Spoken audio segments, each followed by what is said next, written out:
So start करते हैं अपने केस स्टडी 3। केस स्टडी 3 जो है आपके ट्रिग्नोमेट्री वाले चैप्टर से है, 9 चैप्टर है ये आई गेस आपका।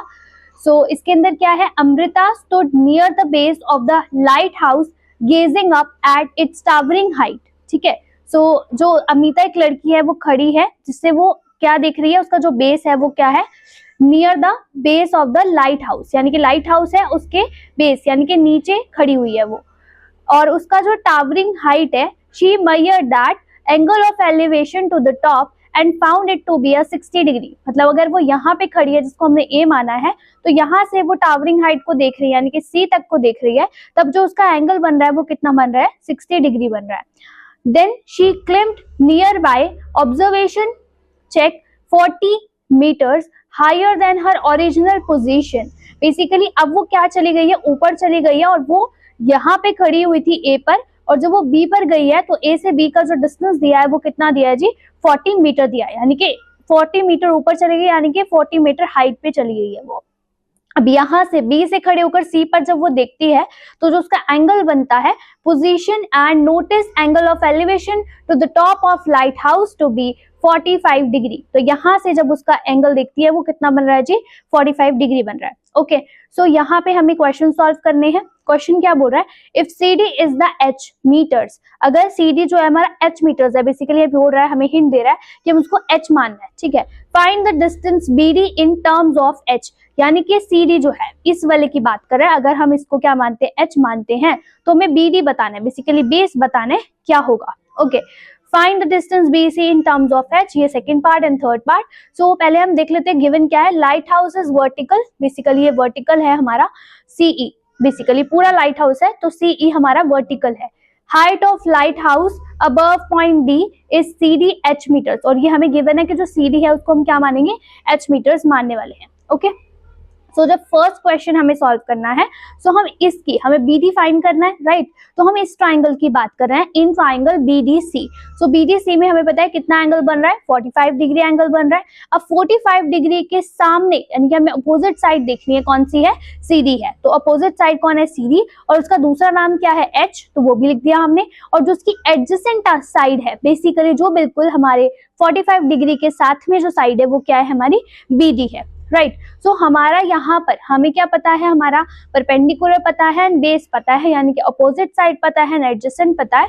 तो अपोजिट साइड हमारा परपेंडिकुलर है, एडजेसेंट हमारा बेस है, और वो किसके इक्वल होता है, पी अपॉन में भी हमारे इक्वल होता है 10 के। सो बेसिकली यहाँ पे हम 10 का यूज करने वाले हैं, 10 थीटा समथिंग। तो 10 हमें पता लग गया, थीटा यहाँ पे कितने का एंगल है, 45 डिग्री। सो हम 45 डिग्री का यूज करेंगे, इक्वल्स टू, अभी हमने बोला पी अपॉन में बी, सो पी क्या है, opposite side which is C D, तो सी डी अपॉन में बी डी। ओके, हमें पता है 10 अप 45 डिग्री, यानी कि अगर आप टेबल आपको याद होगा अपने ट्रिग्नोमेट्री का, उसमें 10 45 डिग्री की वैल्यू क्या होती है, 1, तो हमने पुट कर दिया। सी डी हमें पता है कि हमने एच माना है, तो बेसिकली एच यहाँ पे लिख देंगे, and B D, B D यहाँ डिवाइड में इधर जाएगा तो मल्टीप्लाई में, बी डी को 1 से मल्टीप्लाई करेंगे तो बी डी ही आएगा। तो यहाँ से हमें आंसर मिल गया, जो बी डी है वो एच के इक्वल है। बेसिकली जितनी हाइट इसकी है उतनी ही इसकी है, बेसिकली जो एच होगा वही हमारा बी डी होगा।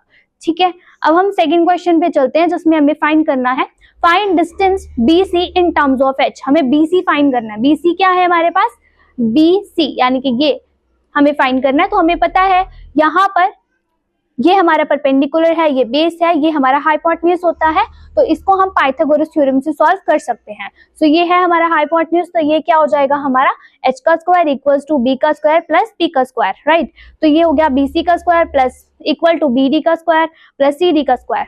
bd का स्क्वायर हमें पता है कि अभी हमारा इक्वेशन नंबर 1 में क्या आया था, h आया था, तो हमने यहाँ पे h का स्क्वायर पुट कर दिया। cd हमें ऑलरेडी क्वेश्चन में गिवन था, उसको क्या मानना था, h, तो ये h का स्क्वायर पुट कर दिया। तो यहाँ पे कितने h हो गए, 2h स्क्वायर हो गया। हमने स्क्वायर हटाना है तो यहाँ से हट जाएगा, अंडर रूट से कैंसिल हो जाता है, एंड यहाँ पे हमारे पास अंडर रूट में हम इसको पुट करेंगे तो 2h हो जाएंगे। h तो अंडर रूट से बाहर आ जाएगा, बट रूट बाहर नहीं आएगा, रूट 2 अंदर ही रहेगा। तो ये हमारा सेकेंड का आंसर हो गया। ठीक है, तो सेकंड का आंसर हो जाएगा BC इक्वल्स टू √2h। उसने बोला भी था कि इन टर्म्स ऑफ h ही हमें बताना है, राइट।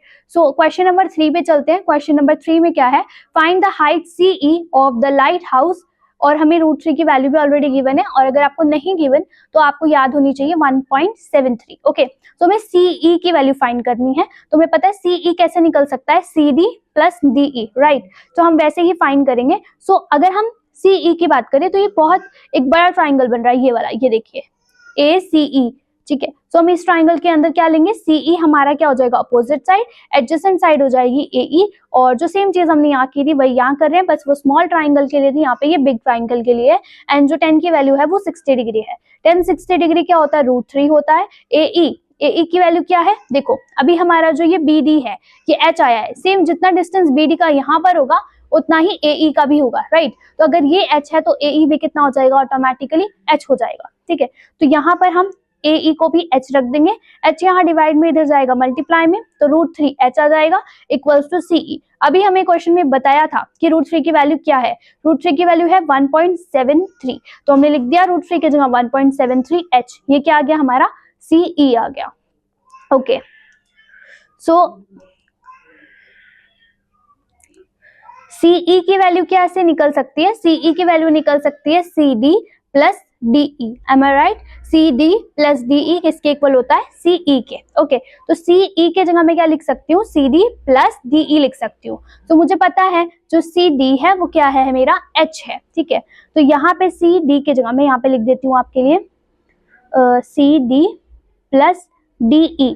जो CD है वो हमें पता है क्वेश्चन में कितना है, H, तो हम यहाँ पे H यूज कर सकते हैं। DE हमें पता है जो BA है वो 40 मीटर है, तो सेम डिस्टेंस यहाँ का भी है, बिकॉज ये दोनों एकदम इक्वल है, तो ये वाले भी कितनी हो जाएगी, 40 मीटर। तो DE की वैल्यू भी कितनी हो जाएगी, 40 मीटर। तो यही लाइन हमने यहाँ पे यूज की है, ठीक है। अगर इसमें कोई डाउट हो तो आप मुझसे कमेंट में भी पूछ सकते हैं।